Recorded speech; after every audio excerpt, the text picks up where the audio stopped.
주목할 만한 취업 뉴스를 전해드리는 시간입니다. 취업의 뉴스 시간이죠. 네, 한국경제TV의 이지수 기자, 이지연 뉴스캐스터와 함께하겠습니다. 두 분 어서 오세요. 반갑습니다. 네, 반갑습니다. 자, 첫 번째 소식 이지연 캐스터가 준비하셨는데요. 문을 좀 열어주세요. 네, 한국 직업방송이 다시 한번 공익 채널로 선정이 됐습니다. 축하할 일이죠? 네. 네. 박수 한번 치죠. 네, 좋습니다. 네, 오늘은요, 이 한국 직업방송에 대한 특집 이지수 기자와 함께 꾸며봤습니다. 네. 네, 저와 함께 준비를 했는데 공익 채널 1위로 선정된 한국 직업방송 정말 다양한 프로그램들을 송출하고 있습니다. 어떤 프로그램들이 있는지 그 특징들을 제가 꼽아드리겠습니다. 네. 자, 우리 방송 관련된 특집을 우리가 한다는 게 조금 민망하지만, 예, 어쨌든 뭐 공익 채널로 됐다는 거는 그만큼 우리가 축하할 만한 가치가 있는 그럼요. 일이죠. 예. 맞습니다. 사실상 이 공익 채널이라는 타이틀이 그냥 거저 주어지는 것이 아닙니다. 지난 1년 동안 얼마나 공공성을 강조한 프로그램을 만들었는지를 집중적으로 점검을 하는데 또 회사의 경영이 얼마나 투명했는지도 평가 요소에 포함이 됩니다. 또한 시청자들의 볼거리를 위해서 어떤 노력을 어떻게 했는지도 종합적으로 심사를 하니까 이 뭐랄까요, 공익 채널계의 마이더스의 손, 우리 취업방송, 직업방송에 뽑혔다 이렇게 보면 되시겠습니다. 네. 자, 한국 직업방송 일단 공익 채널에 선정이 됐고요. 직업방송 외에도 어떤 채널이 공익 채널로 또 선정이 됐는지 알아볼까요? 네, 지난 15일이었는데요. 금요일 날 방송통신위원회가 전자회의를 열고 2014년도 공익 채널로 한국 직업방송과 아리랑 TV 등을 포함해서 총 9개 채널을 선정하기로 의결을 했습니다. 크게 3개 분야로 나눠서 볼 수가 있는데요. 먼저 사회복지 분야의 공익 방송으로는 한국 직업방송과 육아방송 그리고 소상공인 방송 이렇게 3개의 채널이 선정이 됐고요. 네. 또 과학과 문화진흥 분야의 공익 방송에는 아리랑 TV와 사이언스 TV, 예술 TV, 아르떼가 선정이 됐습니다. 또 마지막으로 교육 지원 분야에서는요, EBS가 독차지를 했는데요. EBS 플러스 1과 EBS 플러스 2 그리고 EBS 잉글리시가 뽑혔습니다. 이번 공익 채널 심의에는요, 모두 17개 채널이 신청서를 제출했는데요. 참고로 한국 직업방송은요, 사회복지 분야에서 당당히 1위를 차지했습니다. 와. 기분 참 좋네요. 그러네요. 당당하게 1위를 차지했습니다. 네. 자, 그런데요, 공익 채널하고 일반 채널하고 어떤 차이점이 뭐가 있어요? 네, 방송법 제70조를 보면요. 채널의 구성과 운영이라는 부분인데 종합유선방송사업자와 위성방송사업자는요. 공공채널과 장애인 복지채널을 운용하도록 하고 있습니다. 해당 규정에 따라서 이들 사업자는요. 각 분야별로 1개 이상의 공익채널과 그리고 장애인 복지채널을 의무적으로 송출을 해야 하는데요. 참고로 공익채널 유효기간은요. 내년도 첫날인 2014년도 1월 1일부터 마지막 날인 12월 31일까지 유효한 것으로 보고 있습니다. 또 공익채널은요. 국가에서 운영하는 방송 이외에도요. 일반 상업방송 중에서 공공성을 강조하고 또 편성하는 방송을 심사해서 선정을 하게 됩니다. 네. 한국 직업방송의 공익 채널 선정 다시 한번 축하할 일인데 자, 그동안 어떤 노력을 해왔는지 짚어볼 필요도 있을 것 같아요. 그래야 시청자분들께서도 공감을 하실 것 같은데 자, 좀 짚어볼까요? 네. 우리 신났어요, 오늘. 네. 한국 직업방송 취약계층의 일자리 창출과 취업 증진 등 다양한 시도와 노력을 지속적으로 계속하고 있습니다. 또 중소기업의 경쟁력 강화, 노동시장의 미스매치 해소 등 맞춤형 서비스를 중심으로 방송을 송출하고 있는데요. 무엇보다 이 공공 서비스, 공공방송이지만 우리가 차별화 전략을 쓰고 있죠. 이 재미와 유익한 정보라는 그 두 마리 토끼를 함께 잡고 있는데 그렇죠. 우리 취업엔도 그런 재미와 정보라는 두 마리 토끼를 잘 잡고 있는 것으로 평가를 하셨다고 제가 들었습니다. 너도 한 마리 잡아요, 토끼를. 네, 고용과 노동 부분의 정보 정책과 추진 사업을 또 편견 없이 전달하는 데 주안점을 두고 있고요. 구인업체와 연계된 채용 정보, 또 취업 전략을 확대 해석하고 또 그런 동시에 취업 전문가, 구인자, 그리고 재직 근로자 간의 쌍방향 소통을 직업 정보로 제공을 하고 있습니다. 네. 자, 한국 직업방송이 해온 노력 이지연 캐스터도 좀 정리해 주세요. 네, 그뿐만이 아니라요. 청년구직자와 경력단절 주부들, 준고령자 등 취약계층의 일자리 창출 프로그램을 늘리는 한편요. 중소기업 성장과 재직 근로자의 직업 능력 향상을 위한 강좌도 확대를 했습니다. 청소년들에게는 또 올바른 직업관을 세울 수 있도록 하고요. 또 숙련기술인이 우대받는 공정한 사회를 위한 프로그램도 운영을 하고 있습니다. 이미 한국직업방송의 질 높은 방송은요. 초중고 전자교과서죠. 이 교과서용으로 제공을 해서요. 청소년의 직업세계 이해와 또 올바른 직업관 확립에 기여를 하고 있습니다. 또한 누구나 언제든지 시청 가능하도록 시청 가능한 매체를 크게 늘린 점도 주목을 해야 하는데요.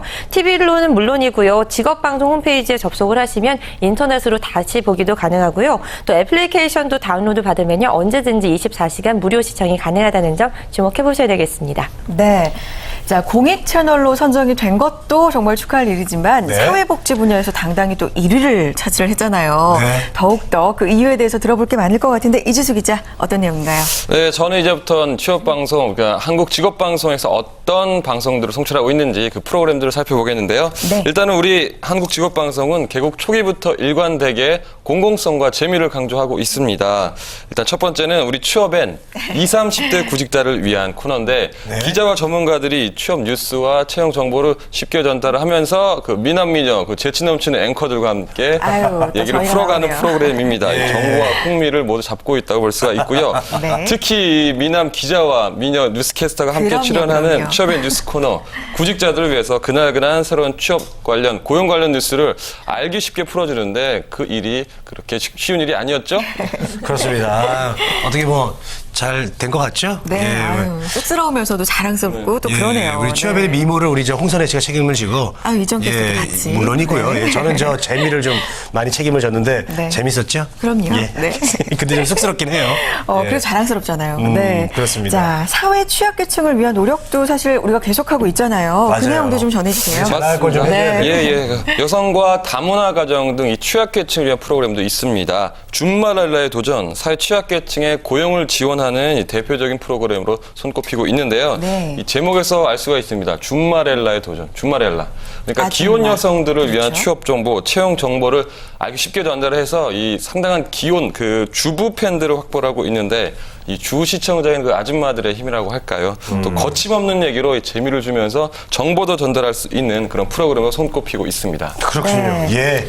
그래요. 정보와 재미 두 마리 토끼를 저희도 같이 드리려고 항상 네. 노력을 하고 있는데 그런 프로그램들을 소개를 해주셨고 여러 명의 좀 많은 출연자들이 나와서 토크를 함께 나누는 토크쇼 프로그램도 한국 직업방송에 있죠. 다양해요. 네, 맞습니다. 한국직업방송 그 유명한 토크쇼가 있습니다. 바로 이 세발 자전거라고 하는데요. 네. 이 구직자 취업 멘토 여러 명이 함께 출연해서 이 취업과 관련된 이슈를 나누는 건데 뭐 보통은 이렇습니다. 뭐 토크쇼라고 하면은 공익방송이니까 좀 딱딱한 주제를 갖고 하게 되는데 이 세발 자전거는 구직자가 직접 나와서 자기가 어떤 그 어려움을 겪었었는지 취업 과정에서 그런 얘기를 허심탄회하게 얘기를 나눠놓으면 또 멘토들을 모셔옵니다. 그런 기회가 상당히 중요하다고 생각을 하는데 네네. 뭐 누구나 뭐 구직자일 때는 어려움이 다들 있잖아요. 그러니까 그렇죠. 어떤 평가를 받고 있냐면 그 구직자들이 자기 얘기를 직접 함으로써 그게 사회 불만으로 쌓이지 않고 또 멘토가 그 구직자들을 올바른 방향으로 인도를 한다. 이런 의미에서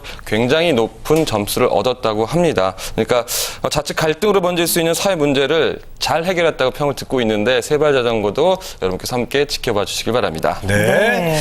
자, 한국 직업방송은 이렇게 뭐 재미만 있는 게 아니고요. 기술과 실력이 우대받는 사회를 만들기 위해서 저희들이 앞장서고 있습니다. 네. 자, 중소기업과 특성화고 마이스터그를 또 직접 찾아가는 그런 프로그램도 있습니다.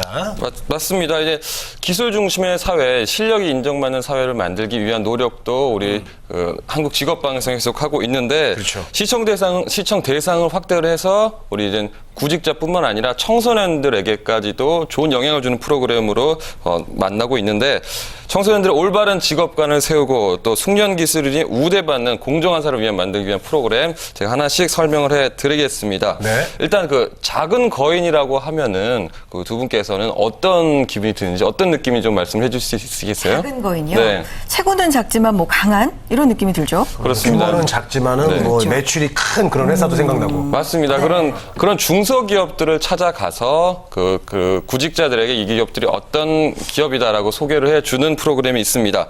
바로 이 작은 거인 강소기업에 가다라는 프로그램인데 경쟁력 있는 중소기업을 소개를 해서 요즘에 문제가 되고 있는 그 중소기업의 인력 미스매칭 해소하는데 일조를 하고 있는데 저도 이 프로그램들을 보면은 그 전에 알지 못했던 그 기술과 또 산업에 대해서 이해를 또 높일 수 있어서 제가 또 구직자는 아니지만 더 도움이 되는 프로그램이 있었고요.